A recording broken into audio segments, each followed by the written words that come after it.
Ok, muchas gracias por hablar en nombre de sus compañeros. La felicito. Muy bien. Va. Entonces, ¿qué es lo contrario de capacidad? Incapacidad. Definitivamente. Ya vimos que la capacidad puede ser de goce o puede ser una capacidad que obtiene usted a los 18 años, que es la capacidad de ejercicio. Muy bien. Pero cuando una persona está incapacitada, no puede adquirir derechos ni contraer obligaciones. Entonces a esa persona se declara en estado de interdicción. Por favor, a esa persona que es incapacitada se le declara en estado de interdicción. Ok, por ahí estamos bien.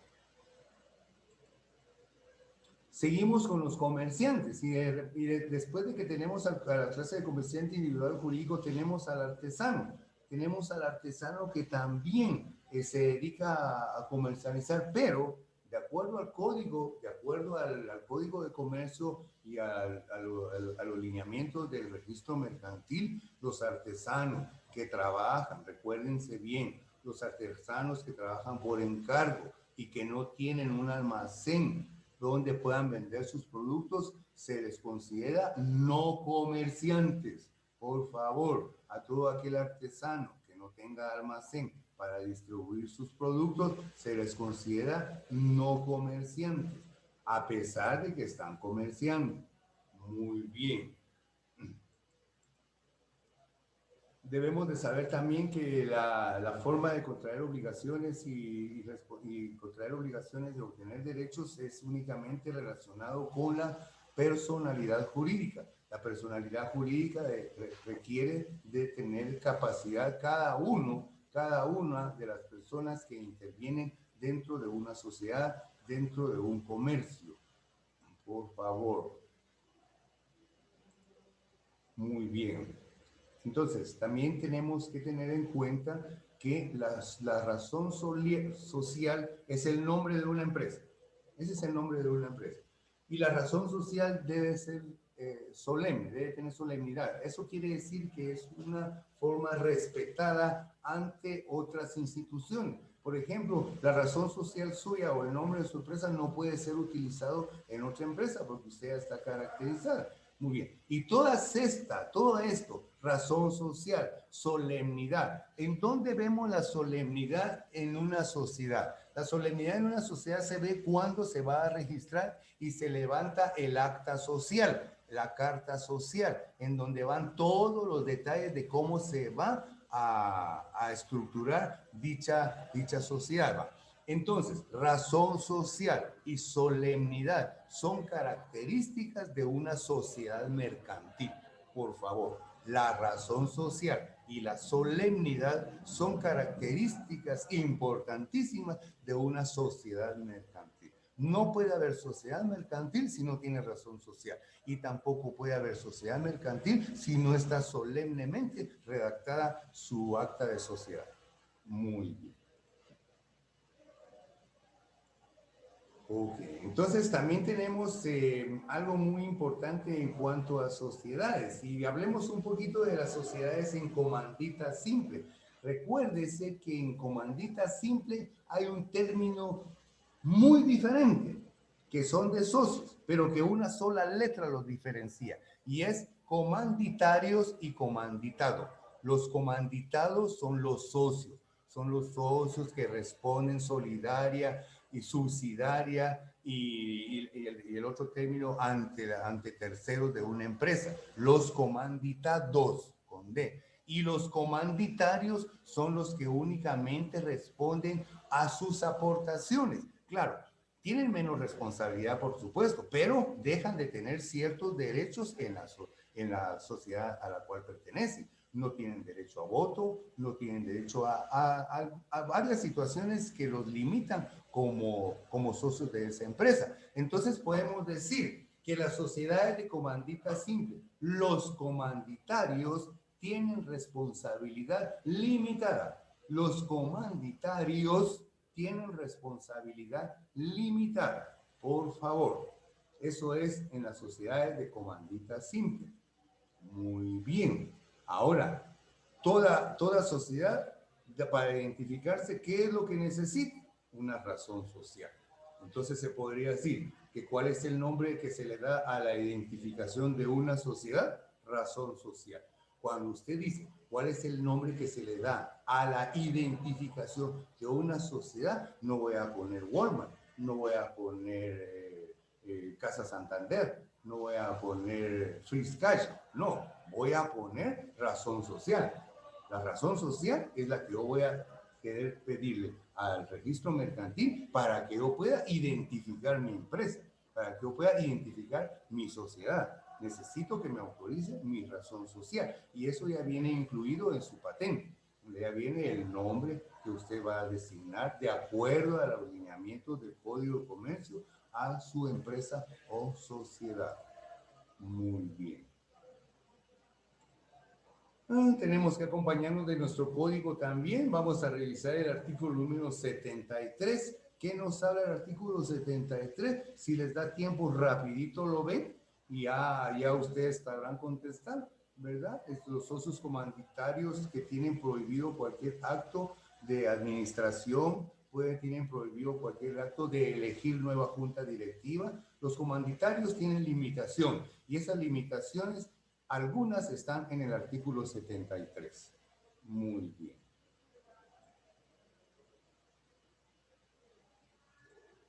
Ajá. Características de las sociedades. Ustedes tienen que saber características de las sociedades. Por ejemplo, yo les voy a decir qué características tiene la sociedad de responsabilidad limitada. ¿Qué característica tiene la sociedad anónima? ¿Qué característica tiene la sociedad de comandita simple?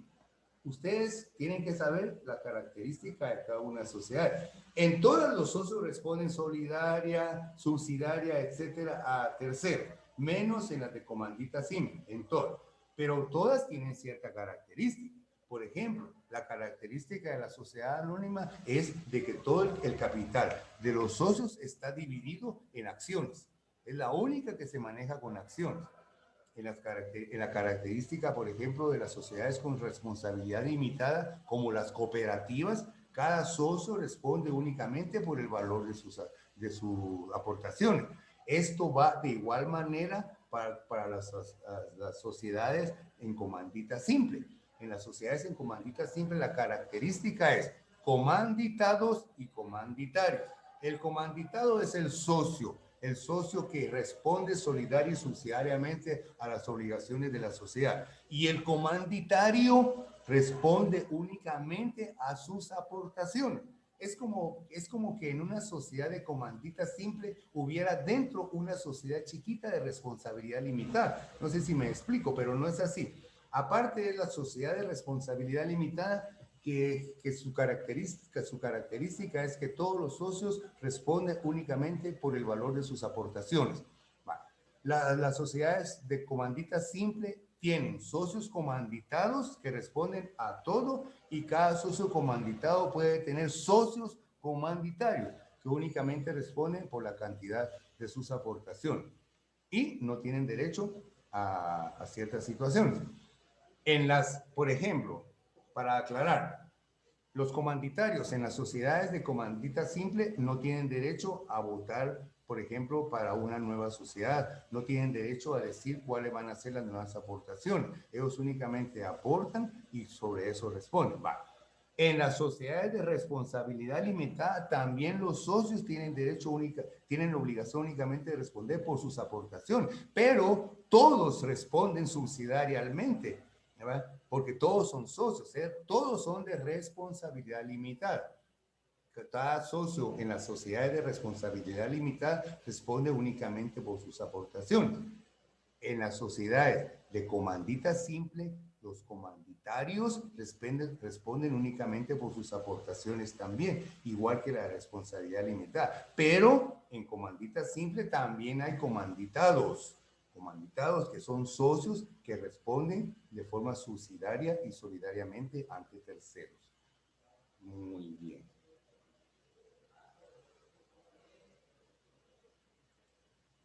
aquí tenemos, por ejemplo, ya las características de cada una de las sociedades. De en algún lugar le van a preguntar a usted la característica de la sociedad anónima y usted tendrá que elegir o responder que es la que está, que su capital está dividido en acciones. Y, por ejemplo, lo que acabamos de explicar de responsabilidad limitada, que todos los socios únicamente responden por sus aportaciones, son características que le van a preguntar, que se les va a preguntar en sus exámenes, en su examen. Recuerde que son 5 diferentes sociedades y usted tiene que saber una característica por lo menos que diferencia a una sociedad de otra con respecto al registro mercantil. Muy bien.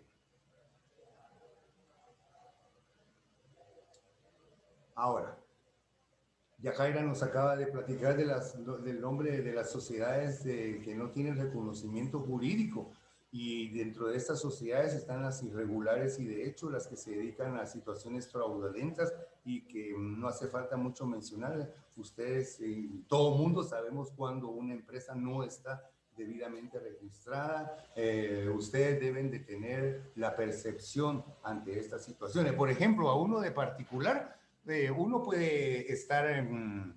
puede caer en el ardid de estas empresas, pero ustedes como contadores no. Ustedes como contadores deben de detectar inmediatamente. Apareció Sharon, la vamos a aceptar.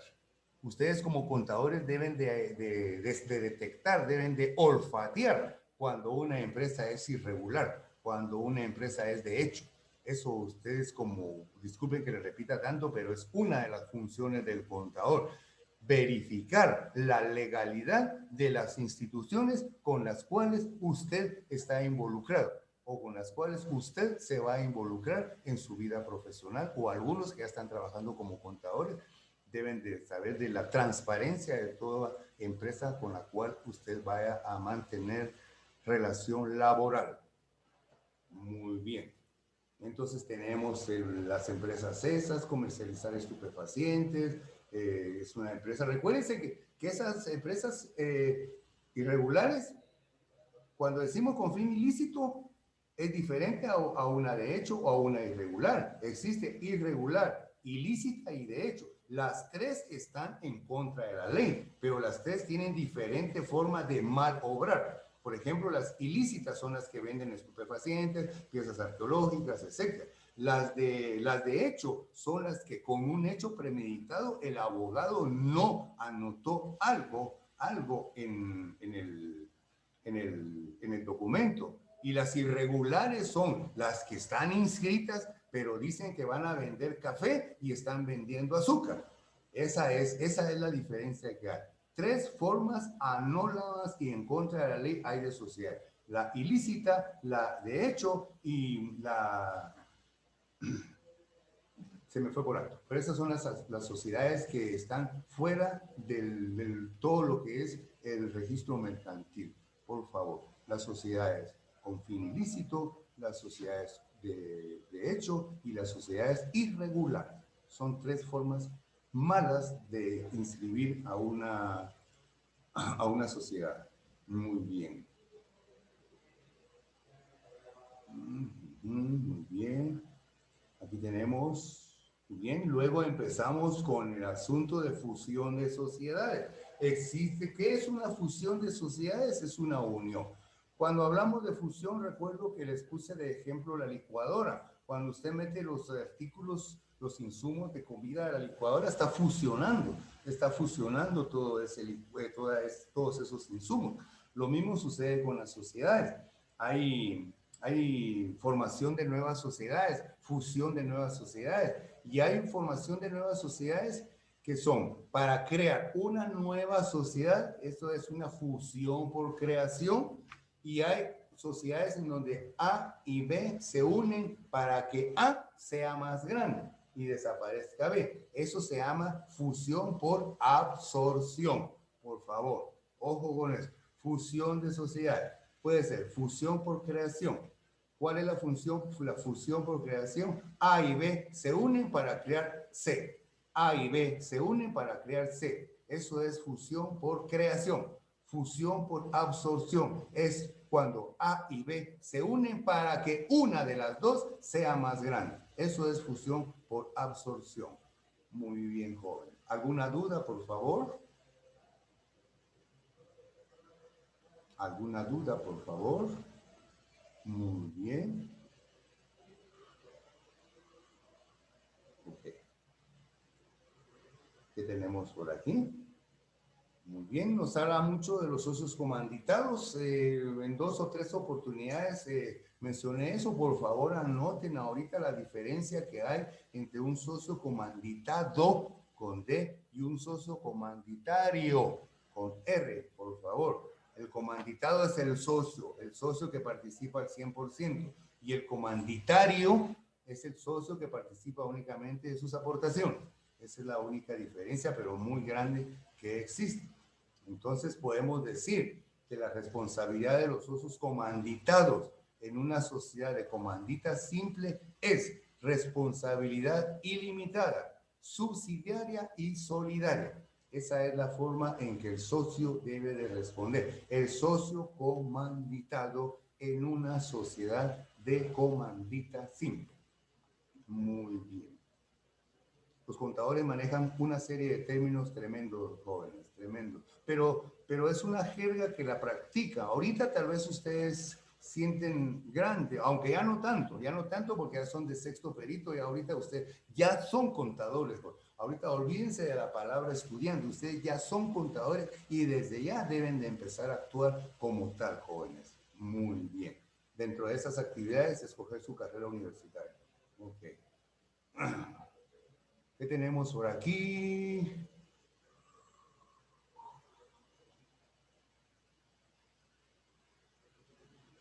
Ok, bien.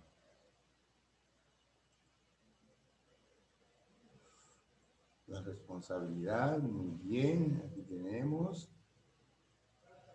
Muy bien, el comerciante individual tiene una existencia corpórea y física, que es lo contrario al comerciante jurídico o comerciante moral o comerciante colectivo, que no tiene una existencia corpórea y material. Al decir que el comerciante individual tiene una existencia corpórea y material, es porque usted lo está viendo. Al decir corpórea es porque ahí está el dueño del negocio. Es lo contrario al comerciante colectivo. Por favor, esta es una característica de la existencia del comerciante individual, que es corpórea y material. Por favor, característica del comerciante individual, que es corpórea y material. ¿Qué quiere decir eso? Que usted lo puede ver. Ahí está el comerciante individual. Al comerciante colectivo no lo puede ver. Ok.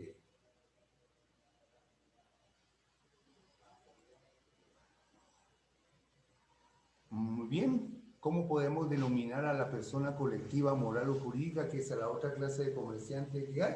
Ficticio o inmaterial. Porque usted no lo puede ver y no está ahí físicamente. ¿Verdad? Ficticio es lo contrario de físico. Inmaterial es lo contrario de material. O sea que aquí estamos poniendo los antónimos de la palabra física y material, que es una característica de la sociedad, de la persona colectiva o moral. Muy bien.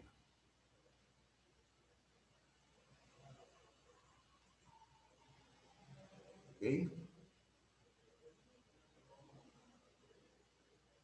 Muy bien, esto es como recordatorio, hay una forma también de que podemos nosotros tratar de que el alumno sepa lo de las capacidades, digamos, la capacidad jurídica que es inherente al ser humano. ¿Cómo se llama? ¿Cómo se llama la capacidad jurídica que es inherente al ser humano? Lo acabamos de ver hace un momento, usted ya tiene la respuesta por ahí. Recuérdese que hay 2 clases de capacidades: capacidad de goce y capacidad de ejercicio. ¿Ah? Hay una que viene inherente al ser humano y hay otra que se obtiene cuando usted cumple su mayoría de edad. Bien. ¿Están apuntando? ¿Están anotando algo, jóvenes? Señoritas. ¿No Sí, profe. Sí, sí están anotando. Muy importante que apunten. Es muy importante que apunten algunos aspectos o resumen, resumir. Muy bien. A ver esta pregunta. Este es un obsequio que les di. Podríamos generalizar y decir que la capacidad de ejercicio inicia cuando al ciudadano se le otorga, ustedes ya saben que ahí empieza la capacidad de ejercicio. No me vayan a poner inicial, por favor. La capacidad de ejercicio inicia cuando al ciudadano se le otorga su DPI. Ahí prácticamente es una generalización que se está haciendo para que ustedes comprendan la diferencia entre capacidad de ejercicio y capacidad de goce. Algo que deben de atar con la capacidad es la incapacidad, que es la persona que por adicciones de droga o alcoholismo o por alguna enfermedad mental no pueda obtener obligaciones ni contraer, no pueda obtener el derecho ni contraer obligaciones y se le declara en estado de interdicción. Todo esto debe estar atado en su pensamiento con respecto a la capacidad. Por favor.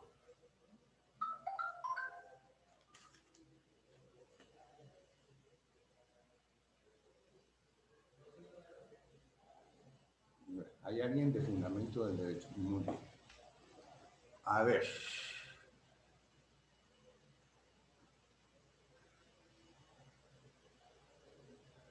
Muy bien.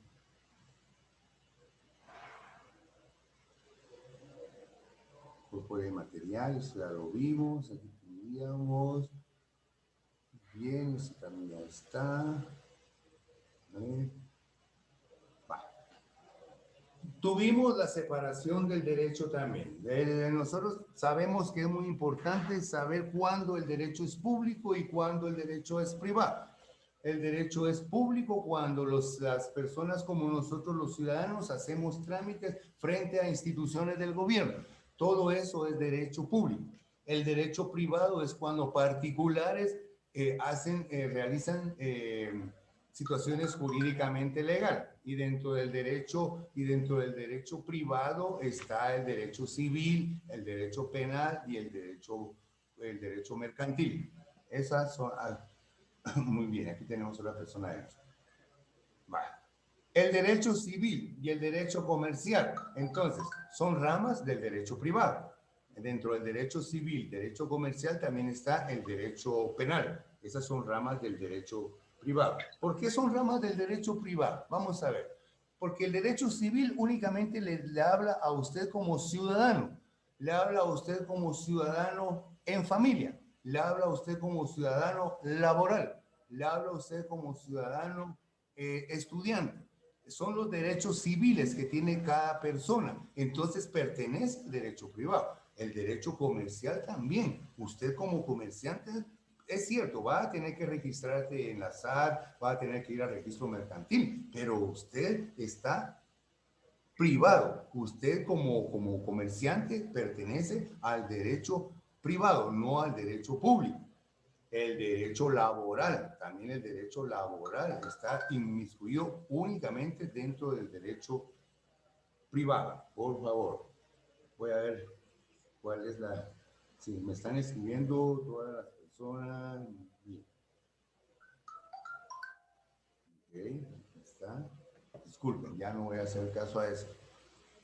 Es que contesto porque son alumnos los que me escriben y ya saben que a los alumnos tengo que contestarles aunque esté en clase, pero ahorita me están preguntando situaciones de los exámenes y ahorita es más importante lo que estamos haciendo. Bien, la capacidad jurídica. Muy bien, ¿cuál es el nombre del derecho que regula las relaciones y obediencias más generales de los individuos? Que es lo que acabamos de ver, es el derecho civil. Regula las relaciones y obediencias de los individuos entre sí, el derecho civil. Muy bien, jóvenes, ¿cómo estamos de tiempo? Se nos terminó el tiempo. Los que lograron apuntar al guito, los felicito. Ahí les va a servir bastante. Ya saben que después tenemos la disolución de las sociedades, la unión jurídica de las sociedades con fin ilícito, el estado de interdicción, cómo se llama la unión jurídica. Muy bien. Todo lo tenemos debidamente contemplado, jóvenes. Y les recomiendo utilizar la lógica para realizar sus exámenes. Vamos a parar.